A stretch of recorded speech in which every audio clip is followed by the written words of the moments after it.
भाई 5 दिसंबर 2022 को यहाँ विधानसभा का उपचुनाव हुआ और उपचुनाव में जो कुछ हुआ शायद आप लोगों ने भी अपनी आंखों से देखा होगा और कैमरे में कैद भी किया है।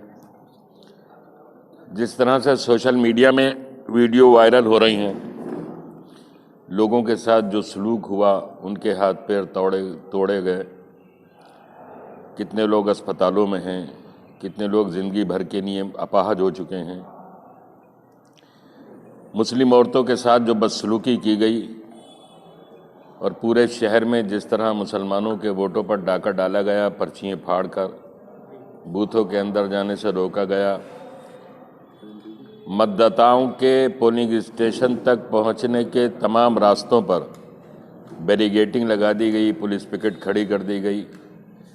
ऐसा खौफनाक मंजर, ऐसी बर्बरता, ऐसी इंसानियत दुश्मन हरकतें और प्रशासन की अपने ही शहर के शहरियों और मुसलमानों के साथ इतनी नफ़रत शायद तारीख़ ने कभी नहीं देखी होगी। सोशल मीडिया में तमाम चीज़ें वायरल हो रही हैं, लोगों ने उसकी वीडियो बनाई हैं। बहुत सी वीडियो अभी लोगों ने लोड भी नहीं की हैं, अभी उसको सामने लाई भी नहीं हैं, बराबर आ रही हैं। वो ख़ुद पूरी कहानी बयान करती हैं, किस तरह लाठी डंडे लेके पीछे भाग रहे हैं पुलिस वाले, घरों में जा जाकर मार रहे हैं, घरों से निकलने नहीं दे रहे हैं, गलियों पर कब्ज़ा कर रखा है।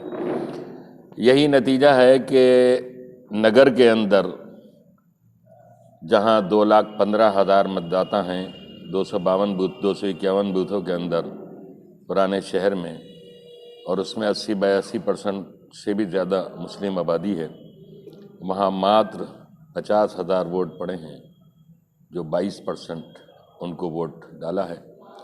और वो भी वो रामपुर के जयाले हैं, बहादुर लोग हैं, जो तमाम बुरे हालात के बावजूद, लाठियाँ खाने के बावजूद वोट डालने में कामयाब हो गए और एक वोटर को एक वोट डालने के लिए 4-4 बार, 6-6 बार अपने मतदान स्थल तक जाना पड़ा, क्योंकि पुलिस ने कोई रास्ता ही नहीं छोड़ा था। अत्याचार की ऐसी घिनौनी दास्तान रामपुर में लिखी गई है अर्धसैनिक बलों की, मिलिट्री की निगरानी में, ताकि लोग अपने वोट आज़ादी के साथ डाल सकें और लोगों पर जिन्होंने जुल्म किया है उनको कटहरे में खड़ा किया जाए, कानून के दायरे में उन पर कार्रवाई की जाए। चुनाव प्रक्रिया में हमने संविधान का और अपने नागरिक अधिकारों का सम्मान करते हुए भाग लिया है। अगर ये बात पहले हो जाती है कि भारतीय जनता पार्टी को ही यहाँ जिताना है, तो जाहिर है चुनाव प्रक्रिया में कोई भी भाग नहीं लेता, आप जीत का सर्टिफिकेट दे देते। लेकिन हमने भाग लिया है, कल को मतगणना है। अगर चुनाव आयोग हमारी शिकायत, हमें उम्मीद है कि चुनाव आयोग हमारी शिकायत पर गौर करेगा और कल की मतगणना रोक देगा, वरना हम चुनाव प्रक्रिया में जिस तरह भाग ले रहे हैं हम उसके भागी बनेंगे।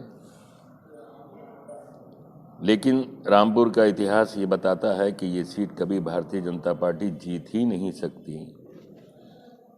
अगर बेईमानी के साथ, अत्याचार के साथ, लोगों को वोट के हक से महरूम करने के साथ,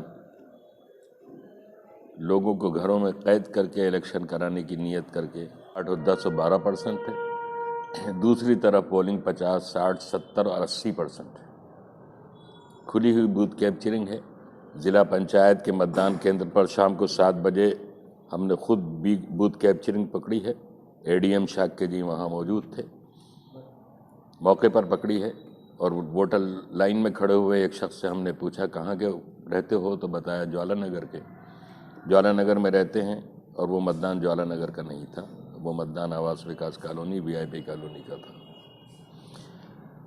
ज्वाला नगर उप कृषि निदेशक के कार्यालय का मतदान केंद्र, मुर्तज़ा उच्चतर माध्यमिक विद्यालय और ज्वाला नगर के बहुत से बूथों पर वो पोलिंग हुई है जो रामपुर के चुनाव के इतिहास में कभी नहीं हुई।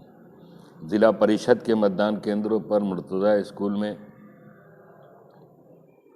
कृषि अधिकारी के कार्यालय में जो बूथ है इन बूथों पर जो वीआईपी एरिया के हैं, सिविल लाइंस के हैं, इतिहास निकाल के देखिए, कभी बोलिंग इतनी नहीं हुई जितनी इस बार बूथ कैप्चरिंग करके वहाँ हुई है। प्रमाण है कि वो बूथ कैप्चरिंग है। हमने सारी शिकायत की हैं और चुनाव आयोग से ये डिमांड की है कि मतगणना को रोक दिया जाए।